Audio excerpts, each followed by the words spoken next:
The following stories tell the horrifying tale of babysitters who were killed, or who were killed in the most gruesome way. Our first story is set in Southfields, a quiet neighborhood near Wimbledon Park in London, UK, where there is a strong sense of community. Southfield is very welcoming to families. Mothers and nannies are frequently seen in the neighborhood, where most people relocate in order to raise a family. However, one of these families was concealing an awful secret. Wissam Medoni and Sabrina Coeder first connected in 2001 and dated intermittently. Sam and Sabrina both had successful careers as financial analysts and fashion designers, and in 2013 they were ready to settle down and start a family. Yet before moving in with Wissam, Sabrina had a number of unresolved difficulties. She had dated Mark Walton, one of the original members of Boyzone, before moving in with Wissam. The couple ended up breaking up in 2013, the same year that Sabrina moved in with Sam. It's a very friendly place to live, very safe place to live. People know each other because they stay here a long time. However, Sabrina had grown to be obsessed with Mark, and if she couldn't have him, she wanted him to be punished. She kept in touch with him and threatened him in the most extreme ways. She made over 20 fake police reports against him and even accused him of sexually assaulting her cat when she didn't even own a cat. So we know each other, everybody knows moms, the nannies. This is what Southfield is, family oriented. When they were together, according to Mark, she would make horrible stories about others, frequently of a sexual nature, and she would target those she thought were weak and vulnerable. However, Mark agreed to pay the first few months' rent for Sabrina's new home, even though it appears that she was the one who ended the relationship in 2013. And vocal in her mannerisms with this dispute.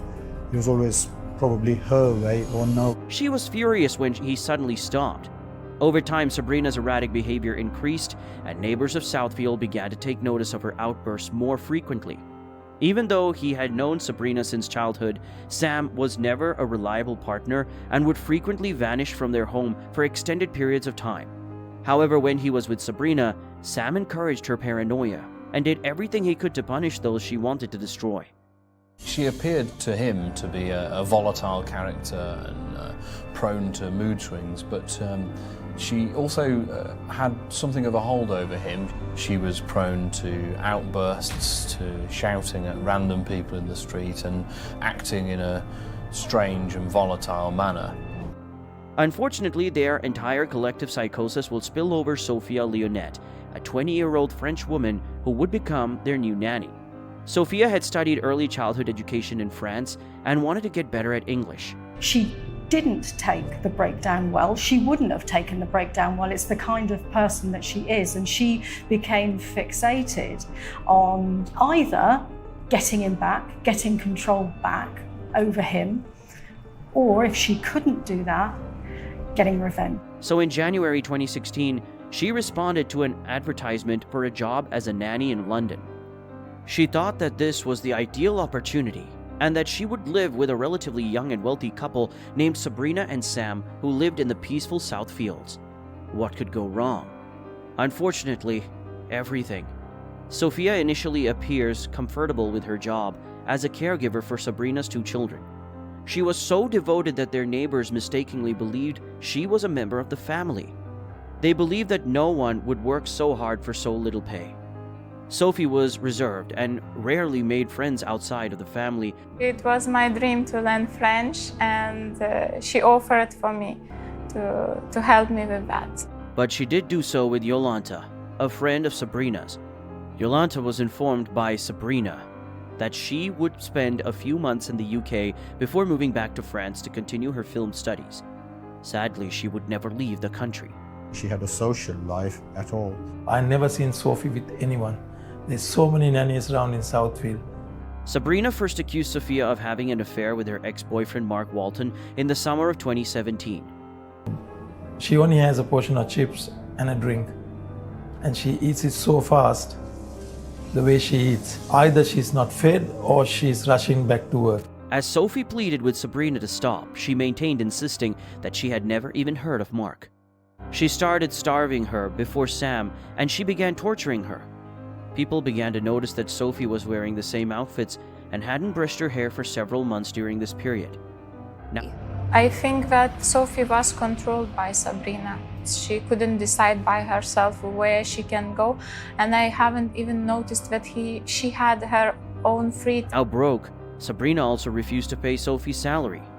She was given the opportunity to work part-time at a nail salon by Jolanta, but Sabrina had to break off all communication with Sophie. I offered that to her. She didn't give me a positive answer, neither yes or neither no. She was just nodding her head. Sophie wanted to fly back to France, but Sabrina had taken away her passport and she had no money. Michael Cromer offered her the money for a plane ticket, but she was too afraid to accept. Sabrina had told me that she was keeping Sophie because there were disagreements and problems she wanted to solve. I said to Sabrina, listen, do your best to make her come home. Sophie afterwards texted her mother to tell that she needed to return home but lacked the funds to purchase a ticket. Once she received her salary, her mother sent her the money. But later, Sabrina contacted and informed her that she was holding Sophie because there were issues that needed to be resolved. Sabrina wanted to make Sophie feel bad for her crazy fixation with Mark. She started hitting Sophie while claiming that she had been stealing from the house. And I had to ask her what happened. At that point, she said Sabrina beat her. Michael started making plans to secure Sophie a position at a nearby restaurant that he owned. Sabrina burst into his business, taking Sophie by the arm when she found out about this. I was just setting my table chairs outside, and she started to scream at me very loud, and she didn't let Sophie speak, and she went screaming at Sophie in French. This is the last glimpse that Michael had of Sabrina and Sophie.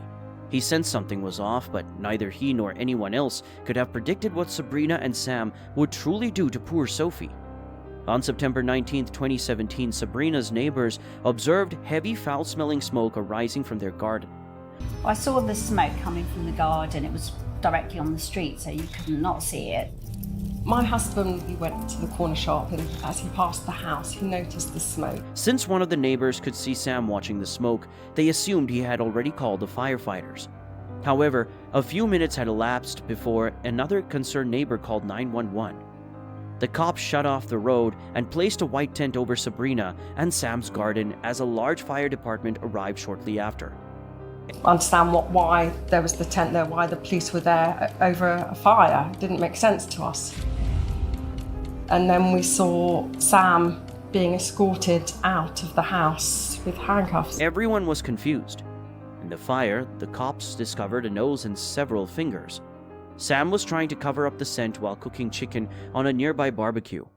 The burns on Sophie's body were so severe that the police were unable to determine what killed her.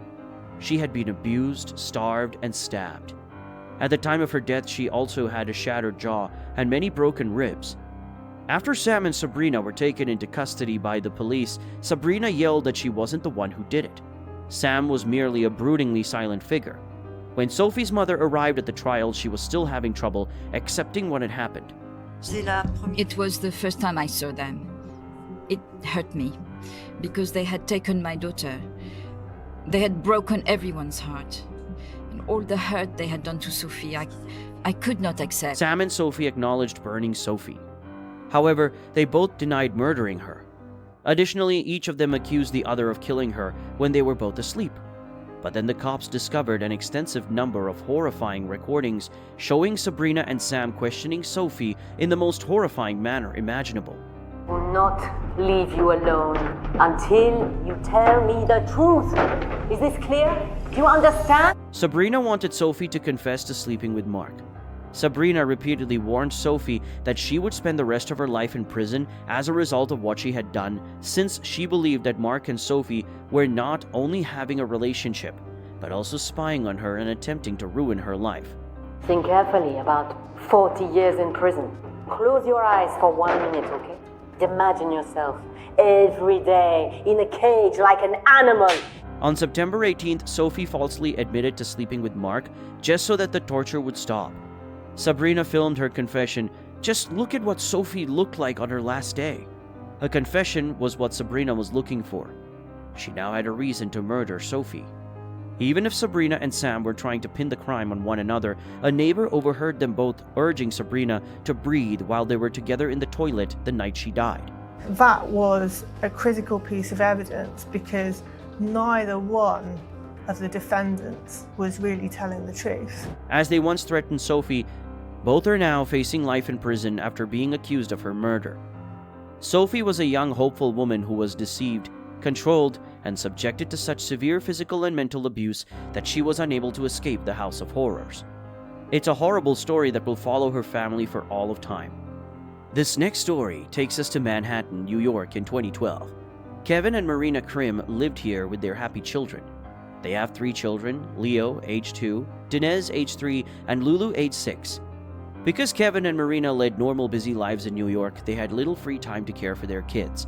So they hired a nanny, Yoselin Ortega, who would make sure that the kids got home from school, swimming, or any other activities. On October 25, 2012, Yoselin was able to pick up Leo and take Lulu to dancing class while Marina took Inez to swim lesson. Once Nezzy's swim class was over, Marina and she headed over to Lulu's dance class to pick up Lulu and take her home. Nevertheless, Lulu had never arrived at the dance class. Yoselin didn't respond when Marina messaged her right away. So Marina and Nezzy arrived at their house at 5:30 p.m., eager to learn what had happened to Yoselin. Instead, they discovered it to be completely black and silent, but for a glimmer of light coming from the bathroom. Since their home was only a half block away from Central Park, Marina was convinced Yoselin had taken the kids there because the house was so quiet. She asked the doorman downstairs if he had seen Yoselin with her children, but he hadn't. So Marina Krim opened the bathroom door and saw the lifeless bodies of her 6-year-old daughter and 2-year-old son stacked in the bathtub, their eyes open, covered in blood, staring ahead. So she headed back upstairs more perplexed than ever. This time, Marina searched the bathroom and discovered the dead bodies of Lulu and Leo inside the tub. The defendants slit the throats of the children to be sure that neither could scream out for help. With a huge kitchen knife, Yoselin had stabbed them. Yoselin then attempted suicide by stabbing her wrists and neck, but she managed to stay alive. Marina and Kevin couldn't handle this. It was too much. The nation's news outlets covered their depression. Why a 2-year-old nanny, who had been working for the family, would decide to kill 2 innocent children in a single night? She had been a dear friend to the family, and on the day of the killings a year earlier, the Krims had even taken a family vacation to the Dominican Republic, staying with Yoselin's sister for 9 days. Yoselin had several self-inflicted wounds, so the hospital brought her there for treatment. In the meantime, the police were attempting to compile all the necessary data on this case. They then talked to their initial witnesses. The first witness after Marina Krim was a former doorman at the building. Thomas Brown testified the nanny never said a word to him over the months that he worked there until the day of the murder. When Thomas said no to Yoselin's question about whether the mother was at home, just before she took Lulu and Leo upstairs to their dorm, Yoselin was prepared to carry out her evil plan. What then motivated Yoselin to violently take the lives of 2 children before attempting to kill herself? When Marina finally mustered the courage to speak at the trial, she recalled a peculiar incident that occurred a few weeks prior to the murderers. She observed Yoselin giving me a gaze that was nothing but pure malice and a bizarre, nasty look. Criminal psychologists began investigating Yoselin's case and the expressionless face she wore during her trial. While the normal person could have assumed that Yoselin was purely wicked from the look on her face, criminal psychologists discovered a sentiment that lay underneath this animosity towards the Krim family. She disliked seeing the wealthy, happy Krims and their 3 stunning children. Yoselin's resentment began with envy. Resentment is a form of anger, but it's not the explosive anger. It's when you hold stuff in. Angry feelings or feelings of shame that you don't address, that it can turn into resentment. Once resentment builds, you'll start noticing that you're annoyed with your partner. You don't want to be around them. You don't like them. It can even turn into hate and disgust of your partner. She was a 50-year-old immigrant from the Dominican Republic who had grown up in poverty and was currently residing on Riverside Drive in Manhattan's Hamilton Heights neighborhood. She had a 17-year-old named Jesus, and the 3 of them shared a home with her sister and niece. She was barely able to support her son and the high cost of living in New York City on an $18 an hour job that she received from Marina. Jocelyn allegedly urged Marina to perform more chores for more money, but Marina refused, claiming that they didn't need any additional help at the time, and that Jocelyn had been feeding the kids junk food. Jocelyn got upset, then enraged with the family, and began blaming them for her unhappiness. During the trial in 2018, Marina gave a lengthy emotional testimony about what the family had to go through as a result of Jocelyn. I wrote this statement knowing that in the future, Nessie will read this. When she does, I want her to know that this crime was not just committed by one evil person. It was a conspiracy by an entire family of bad, unethical people. She also addressed a big portion of it to her surviving daughter, Inez. Marina accused Jocelyn's family as a whole of harboring animosity towards them. I'm very sorry for everything that happened. Pero ojalá can help you, but I hope that no one, what people do to you, goes through what I have gone through. Jocelyn committed the murders, but her family encouraged her animosity. On the other hand, Jocelyn's sister said that she had no idea what had been going on in her thoughts, and had only noticed her complaining about money before snapping. Jocelyn didn't say anything and maintained a poker face while she stood there.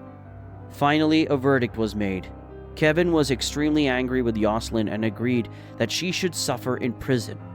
Marina, on the other hand, spoke of their fierce daughter, Inez, and how the family was gradually becoming stronger.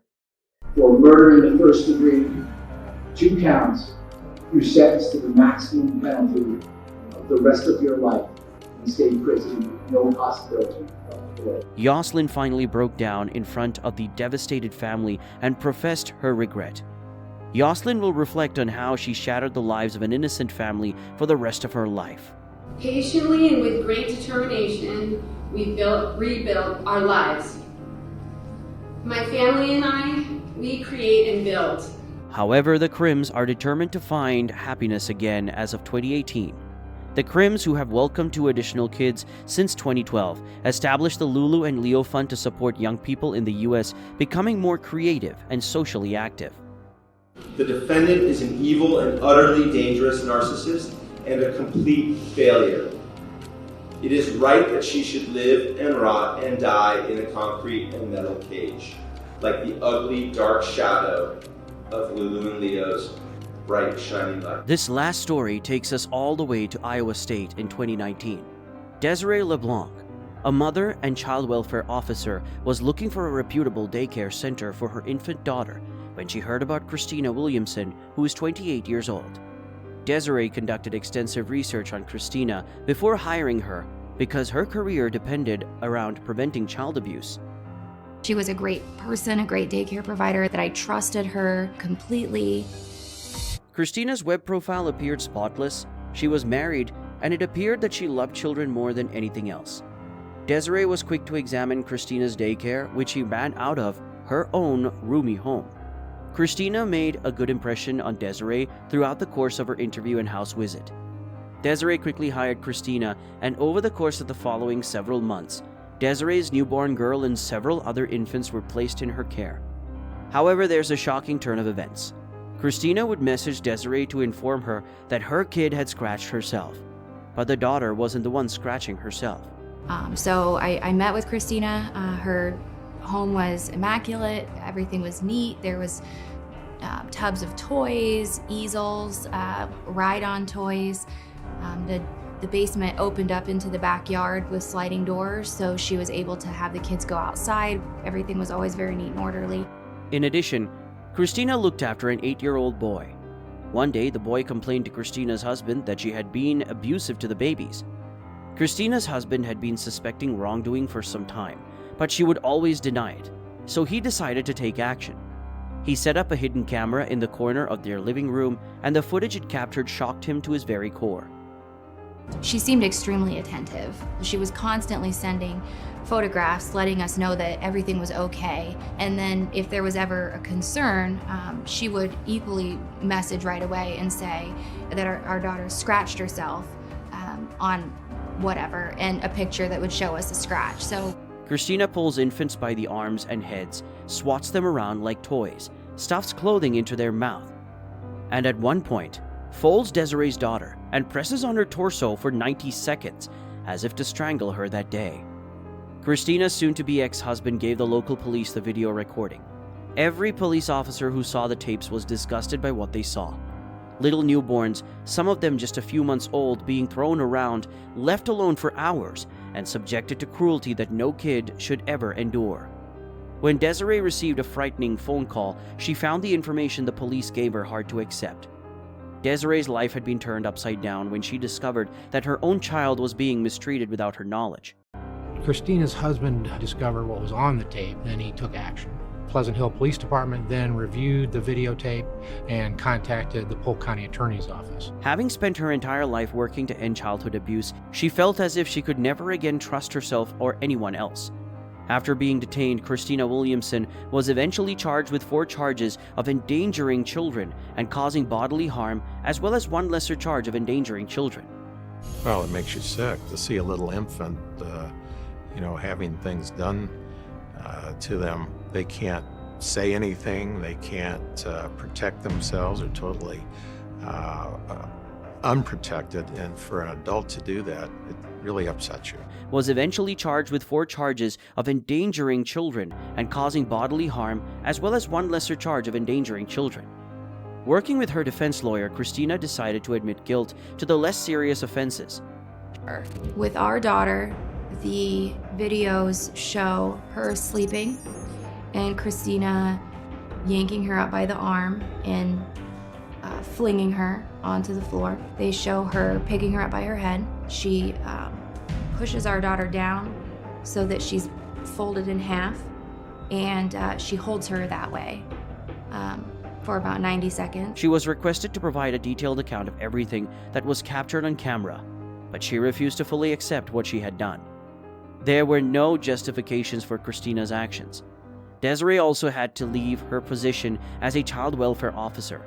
She couldn't recognize the warning signs about the child care provider for her own daughter. So how could she pretend to assist others? It was just horrifying. It was just awful. Christina broke down in tears and apologized to her parents at her trial after all of the parent testimony. She continued by claiming that she has a variety of mental health conditions, but if that is the case, why did she decide to work as a child care provider? Ms. Williamson, how do you plead to count 1? Guilty. In any case, Christina wasn't shown any compassion by the judge. She received a 5-year prison term. Fortunately, none of the kids' physical health has been negatively impacted in the long run. I handled AN roughly and NR roughly, to the point where one was crying and you could tell that there might have been potential injury. However, because so much of a person's personality, including their attachment style, is formed very early in life, experiencing abuse at the hands of a caregiver can have lasting effects on children. All of the abuse was unprovoked. Certainly, there's no justification for that sort of behavior. But when you see the video and you see that the kids are just being normal kids, they're not crying, they're not fussing, she does not appear distressed, and then she just lashes out for no reason. These children may never be able to trust their partners, or may even be tempted to use violence against children as adults. We were inconsolable with guilt, knowing that we had unwittingly placed our precious baby girl in the hands of a monster on TV. However, with the right care and lots of love, Desiree's daughter and other children in Christina's care may grow up to be healthy, secure adults. She was afraid of you, and I didn't see it. Here I'm being entrusted to find out if this child is safe, and I don't even have the ability to know if my own child is safe. Now I see it, and it breaks my heart. During her trial, after all the parents' statements, Christina became tearful and apologized to them. I'm sorry for every amount of pain that it caused you. Thank you for watching, and please don't be afraid to give this video a thumbs up and subscribe to the channel for more.